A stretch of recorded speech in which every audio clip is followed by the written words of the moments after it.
আজকের আমি কাঁচা কলার ডিমড়ে করা যেগুলো দানা কলা হয় সেই দানা কলার আর চচ্চড়ি দেখাবো। তো দেখুন আপনারা, এখানে কলা আছে, এখানে আমি কেটে রেখেছি ছোট ছোট করে, একদম সরু সরু করে কেটে রেখেছি, যেমনি মোচার ঘন্ট হয় সেরকমই করব। এখানে তেজপাতা আর শুকনো লঙ্কা দিয়ে দিয়েছি, এটা গরম হবে ওরে আমি ওটা দিয়ে দেবো। দেখুন এটা আমার হয়ে গেছে, পাঁচফোড়নটা, জিরে আর শুকনো লঙ্কা।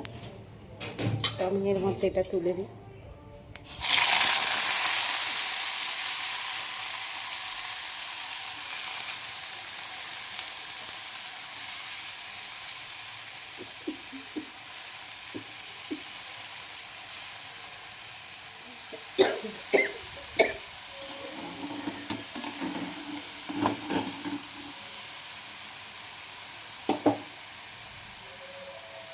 এতে বেশি কিছু মশলা দেবো না, একটুখানি জিরে গুঁড়ো, ধনিয়া গুঁড়ো, হলুদ গুঁড়ো, লঙ্কা গুঁড়ো দিয়ে দেবো, আর একটু নুন মিষ্টি।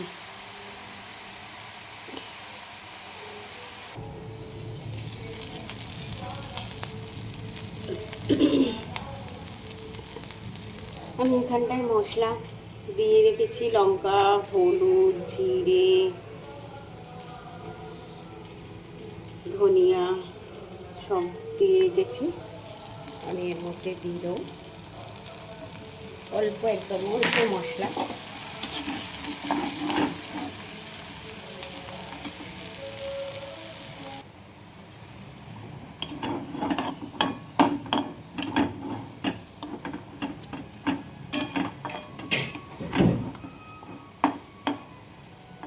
এর মধ্যে একটু নুন দেবো আর মিষ্টি দেবো। আমি এতে পরিমাণ মতো নুন দিচ্ছি।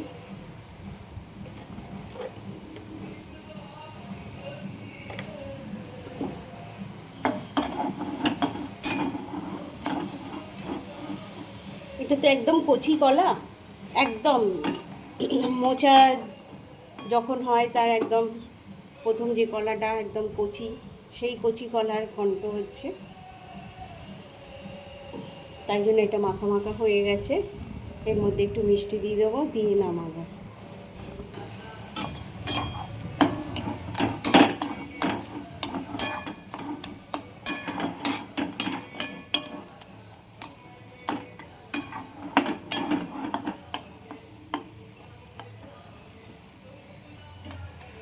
আমি এর মধ্যে মিষ্টিও দিয়ে দিয়েছি। দেখুন যেমনি মোচার ঘন্ট হয় সেমনি মোচার তরকারির মতনই দেখতে হয়েছে।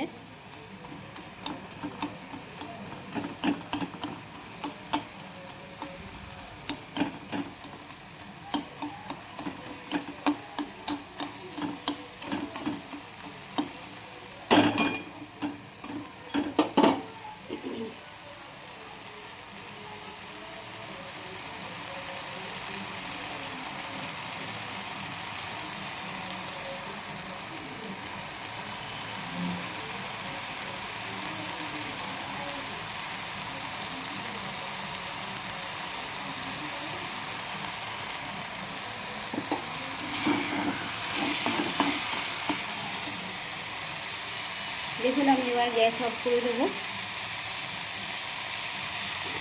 আমার এটা হয়ে গেছে।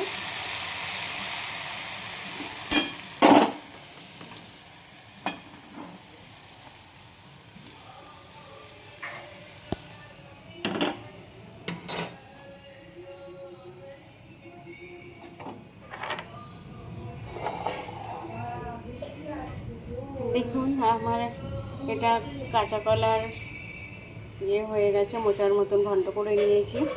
তো আপনারাও করুন বাড়িতে ট্রাই, আর আমাকে সাবস্ক্রাইব কমেন্ট করুন প্লিজ।